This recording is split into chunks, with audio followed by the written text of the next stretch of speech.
দেখুন ঘরে বসেই চট করে কিন্তু বানিয়ে ফেললাম দোকানের মতো পেঁয়াজি। দেখুন পেঁয়াজিগুলো কতটা ঠিক মুচমুচে হয়েছে, আমি আপনাদেরকে একটা ভেঙে দেখাচ্ছি। নমস্কার বন্ধুরা, বনিস কিচেনে আপনাদের সকলকে স্বাগত।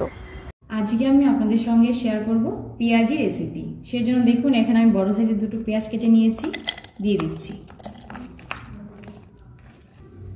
দিয়ে দেবো হাফ চামচ পরিমাণ রসুন বাটা, হাফ চামচ পরিমাণ আদা বাটা ও একটা কাঁচা লঙ্কা কুচি। দিয়ে দেবো হাফ চামচ পরিমাণ ভাজা মশলা। এখানে আমি গোটা জিরে এবং গোটা ধনে শুকনো গোলা ভেজে বেটে রেখেছিলাম। পরিমাণ মতো লবণ। দিয়ে দেবো 4 চামচ পরিমাণ বেসন। দিয়ে দেবো 3 চামচ পরিমাণ ময়দা।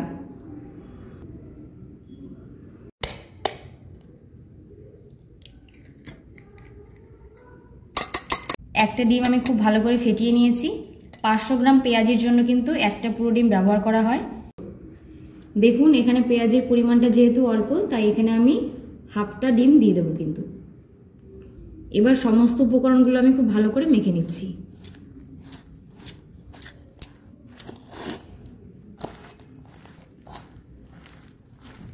দেখুন আমি হাতের সাহায্যে সমস্ত উপকরণগুলো খুব ভালো করে মেখে নিচ্ছি। এর মধ্যে কিন্তু আমি আগে জল ব্যবহার করব না, মাখার পর যদি আমার প্রয়োজন হয় জল, তবে কিন্তু আমি ব্যবহার করব। এই পেঁয়াজগুলোর মধ্যে কিন্তু আমি ডিম ব্যবহার করেছি, এতে পেঁয়াজিটা কিন্তু খুব সুন্দর মুচমুচে হবে। এবার আমি এর মধ্যে খুব সামান্য পরিমাণে একটু জল দিয়ে খুব ভালো করে মেখে নেব।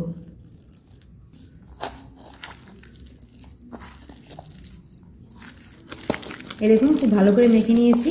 এবার আমি আধ ঘন্টার জন্য একটা প্লেট দিয়ে ঢেকে রেখে দেব।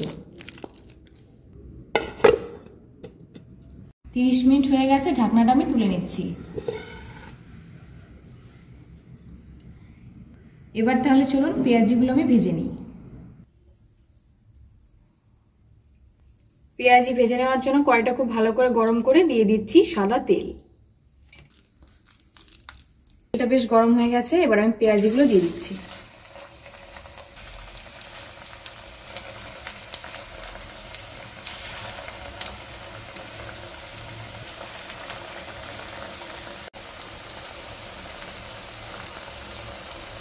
মিডিয়াম টু লো ফ্লেমে পেঁয়াজিগুলো আমি বেশ উল্টে পাল্টে লাল করে ভেজে নেব। মোটামুটি হয়ে গেছে, আমি অপর একটা পাশ উল্টে দিচ্ছি।